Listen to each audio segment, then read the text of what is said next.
Russell Crowe fights against supernatural forces as Father Gabriel Amort, aka the Pope's Exorcist, which is the film I'll be talking about today in this video review.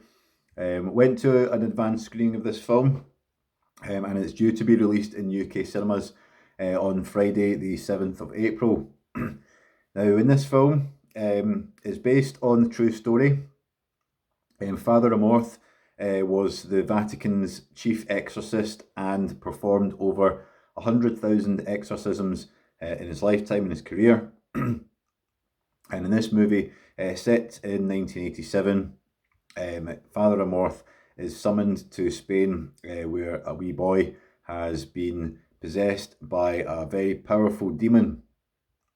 As the story goes, this shows that there's cover-ups from the Vatican, there's all sorts of twists and turns, there's hidden motivations of the demon himself, and there's all the usual stuff that you see in a horror movie about black magic and demonic possession.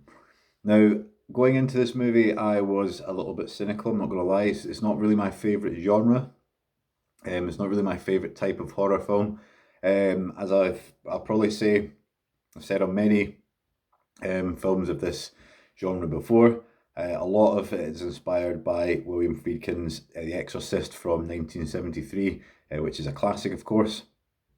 I was especially cynical as I recently watched not too long ago Pray for the Devil, which was only out in sort of October, November last year, which was a pretty awful film.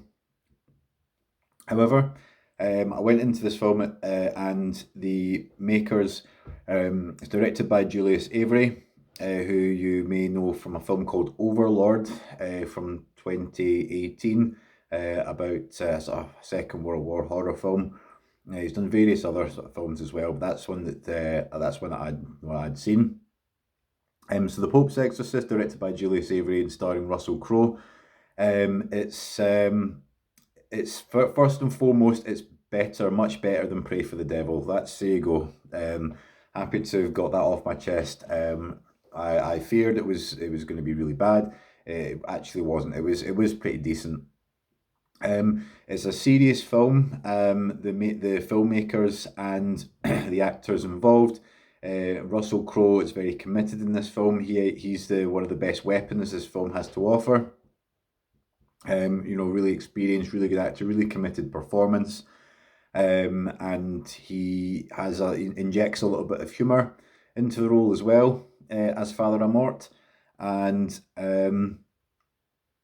also the villain, the demon, who's the voice of the demon, is actually played by none other than Finchy from The Office UK, aka Ralph Ineson.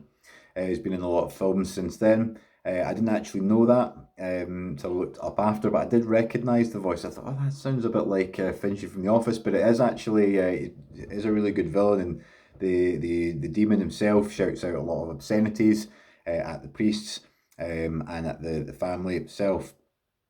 So Russell Crowe is very committed in this, and he carries this film, I would say. He holds the film together. And it keeps myself and the audiences engaged, kept me engaged.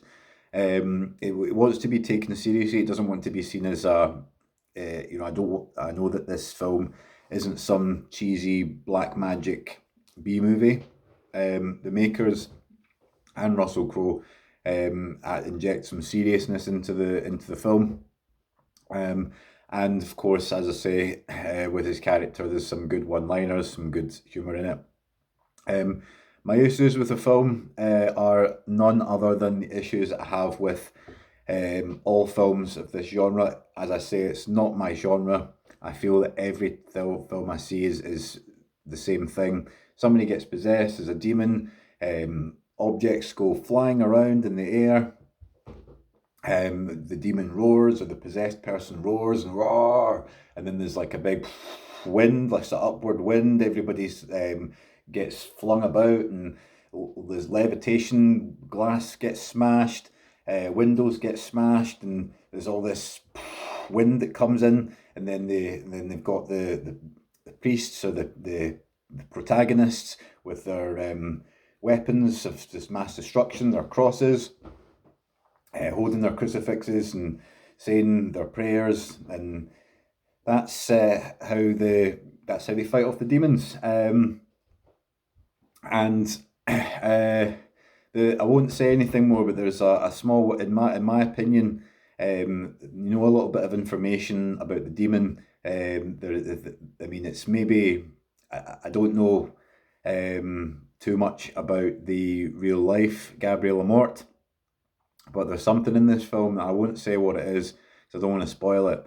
A little kind of cop out of how they fight the demon, how they gain an advantage over the demon, and it seemed like quite a kind of easy thing. Once they find out this piece of information, then they have this almighty advantage over the supernatural force.